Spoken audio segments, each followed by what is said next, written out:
Good morning, House of Prayer family. This is Sharon here with a prophecy received by Bertha Dudde on June 22nd, 1964. Battle against error. You will have to fight hard against error, for it has already infiltrated the whole world, and it could not be any different since God's adversary rules and endows a person's intellect in accordance with his own will. But since his thinking is already turned away from God, he can be influenced by Satan, who will always do so in order to spread darkness amongst people, in order to extinguish the light of truth wherever he succeeds. It would be so easy to live within pure truth if all people let themselves be taught by God himself. If he had access to all of them, in which there would also be unity in people's thinking. But as things stand, there is great confusion. People are not aware that the purpose of their earthly life concerns the maturing of their souls, and the concepts have become confused. There are only a few who can be offered the truth by God himself, so that their thinking is enlightened and they know the purpose of their earthly life.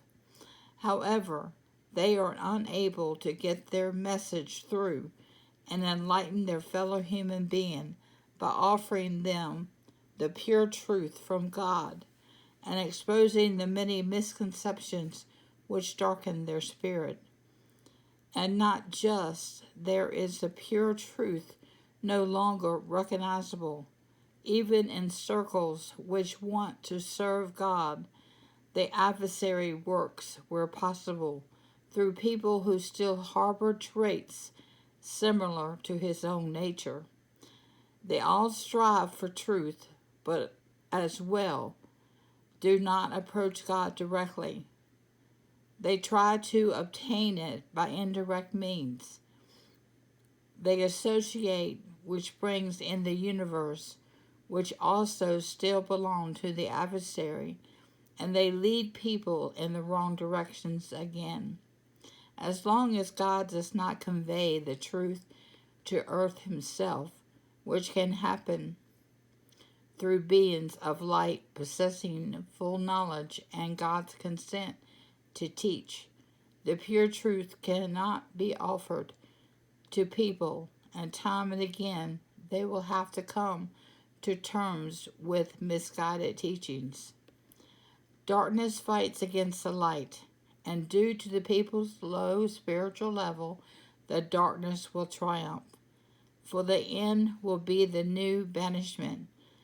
Yet as long as God still speaks to people, he also instructs the recipients to work for him and the distribution of truth and to convey his word to all who accept it.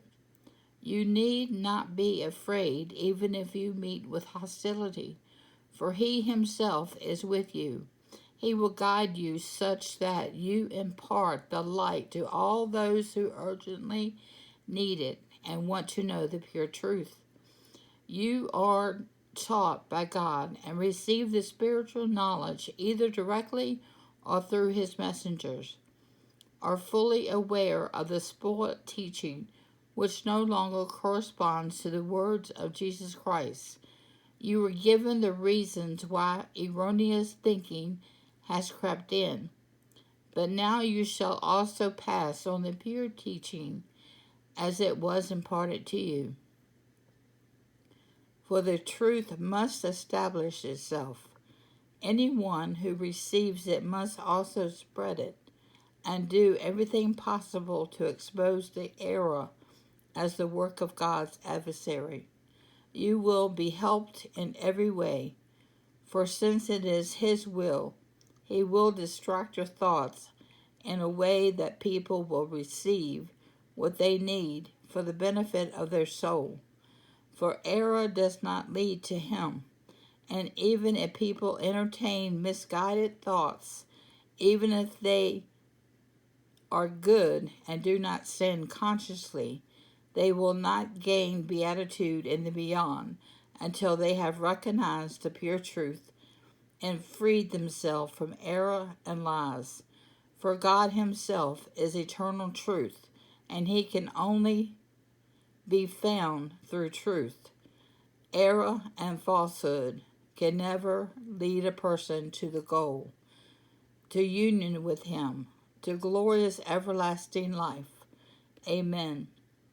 Ephesians chapter 4, verses 13 through 16.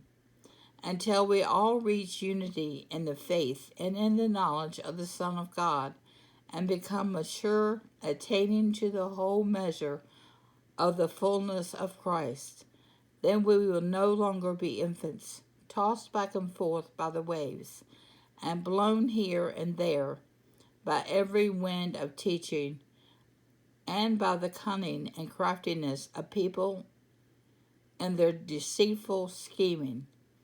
Instead, speaking the truth in love, we will grow to become in every respect the mature body of him who is the head, that is Christ. For him the whole body, joined and held together by every supporting ligament, grows and builds itself up in love as each part does its work. Amen.